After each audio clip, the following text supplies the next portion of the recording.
अच्छा एक बात बताओ, आपके अंदर क्या कमी है? क्या आपकी नाक टेढ़ी है, या आपकी आँख ख़राब है, या एक आँख फूटी हुई है, या आप गंजे हो, या आपका हाथ कटे हुए हैं, या आपके पैर टेढ़े हैं? क्या कमी है आपके अंदर? कुछ कमी है? और अगर इनमें से कोई कमी नहीं है, आप देख सकते हो, चल फिर सकते हो, खाना खा सकते हो, आप वर्जिश एक्सरसाइज कर सकते हो, जिम जा सकते हो, आप सकते हो, जॉब कर सकते हो, कुछ भी, आप अपना बिजनेस कर सकते हो, आप लोगों से बातचीत कर सकते हो, सब कुछ कर सकते हो। तो फिर आपके अंदर क्या कमी है? चाहे आपके अंदर एक ना एक कमी हो, तो भी आप ये मान लीजिए, मैं आपको ये बता रहा हूँ कि आपकी वही कमी आपकी सबसे बड़ी ताकत बन सकती है।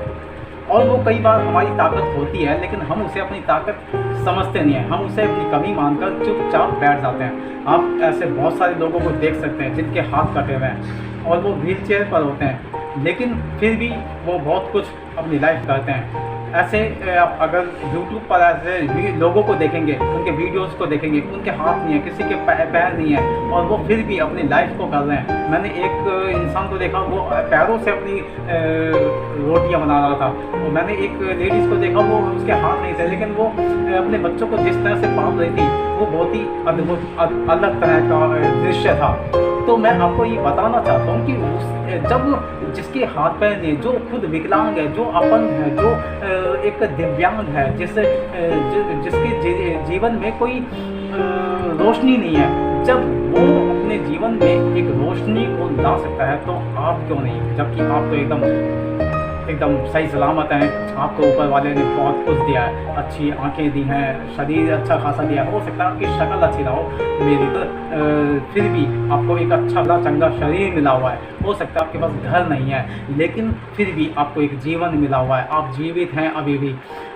हो सकता है कि आपके पास अच्छी नौकरी ना हो, लेकिन आपको गधों की तरह बोझ उठाकर चलना नहीं है।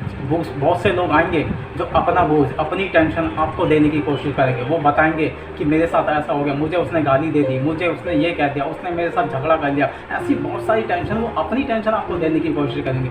लेकिन आपको ये करना है कि उनकी टेंशन अपने ऊपर नहीं लेनी, बल्कि अपनी भी टेंशन उतार कर फेंक देनी है। दूसरों की तो लेनी नहीं है, लेकिन अपनी भी उतार के फेंकनी है। और जब आप ऐसा करोगे, तभी तो आप आगे बढ़ पाओगे। ये जीवन जो हमें मिला है, वो आगे बढ़ने के लिए मिला है। हम छोटे से बड़े होते हैं, ना कि बड़े से छोटे हो जाते हैं। तो हमें जिस तरह से हमारा शरीर छोटे से बड़ा होता है, उसी तरह से हमें हमारे विचारों को भी छोटे से बड़ा करना है, ना कि बड़े से छोटे होते होते बिल्कुल शून्य में जाना है। इसीलिए मैं आपसे ये कहना चाहता हूँ कि आप गधों की तरह नहीं, बल्कि घोड़ों की तरह बनो, जो हमेशा भागने और दौड़ने के लिए तैयार रहते हैं। अगर आप बैठे रहने के लिए रहोगे तैयार कि भाई मुझे बैठे रहना है, तो आप जीवन में कुछ नहीं कर पाओगे। लेकिन अगर घोड़ों की तरह हमेशा रेस लगाने के लिए, दौड़ने के लिए तैयार रहोगे, तो आप आगे बढ़ सकते हो, और फिर आपको कोई रोकने वाला नहीं होगा। रेस में हमेशा घोड़ों को क्यों लिया जाता है? क्योंकि घोड़े रेस को केवल दौड़ते नहीं, बल्कि जीतते भी हैं। हो सकता है बहुत सारे घोड़ों में एक नंबर 1 आ जाए, एक नंबर 2 आ जाए, एक 3 पे आए, एक 10 पे आए। हो सकता है आपका नंबर 10 पे आए, लेकिन इसका मतलब ये नहीं है कि आप हार गए।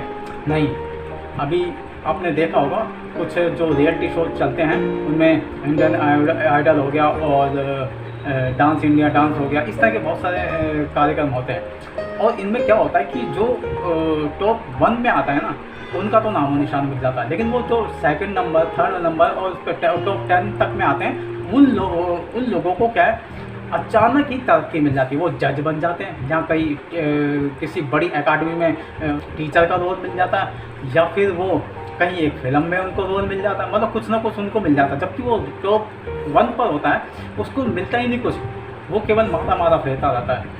उसकी लास्ट में उसकी ज़िंदगी एकदम शून्य हो जाती है। लेकिन ये देखने और बचाने वाला ऊपर वाला है, और आपको कोशिश करनी पड़ेगी, आपको चिल्लाना पड़ेगा, आपको अपने हाथ पैर चलाने पड़ेंगे, आपको अपना मुंह चलाना पड़ेगा। और हाथ पैर और मुंह आपको दिया है ऊपर वाले ने। अगर आप गूंगे हैं तो भी आप बहुत कुछ कर सकते हैं, कि इस दुनिया में बहुत से गूंगे लोग भी हैं। क्या वो जी नहीं रहे? क्या वो पैदा होते ही अपना गला काट लेते हैं? नहीं।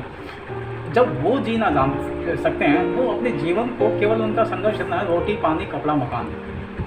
तो आपका संघर्ष उनसे ज़्यादा होना चाहिए। आपको उनसे ज़्यादा मिला हुआ है, आपके पास ज़्यादा उपलब्धियाँ हैं, तो आपको ज़्यादा सोचना है कि मुझे अपने जीवन में क्या हासिल करना है, मुझे क्या करके दिखाना है। तो अगर आप बैठे रहोगे, परेशान रहोगे, दूसरों की चिंताओं को अपने पर लोगे, तो ज़्यादा आप परेशान रहोगे और अपने लाइफ में कुछ नहीं कर पाओगे। लेकिन जब आप ये सोच के सोचोगे कि मुझे कुछ करना, मुझे दूसरों की टेंशन नहीं लेनी, क्योंकि इस दुनिया में टेंशन बहुत है, टेंशनों की कमी नहीं है। आप कितनी भी ज़्यादा टेंशन लेते जाओ, हाँ, टेंशन लेना तब सही है जब आप पहले से ही समृद्ध हो चुके हो, तब आप कुछ गरीब लोगों के लिए सोच सकते हो, उन्हें खाना खिलाना, कपड़े पहनाना। उससे जब आप ऐसा करोगे तो ऊपर वाला इसका आपको कई गुना दे देगा। लेकिन अगर आपके पास कुछ भी नहीं है और अब बेमतलब की आप टेंशन ले रहे हो, तो फिर आपके लिए ज़्यादा परेशानी वाली बात हो सकती है। लोगों की मदद करना, बहुत बूढ़े बुजुर्गों की मदद करना, ये बहुत अच्छी बात है। और जब आप ऐसा करोगे तो उसका भी आपको एक ना एक दिन फल ज़रूर मिलेगा, आज नहीं तो कल, कल नहीं तो परसों, और वो मिलेगा ज़रूर आपके जीते जी। और आपको नहीं मिला तो आपके बच्चों को ज़रूर मिलेगा, और वो आपकी वजह से ही होगा।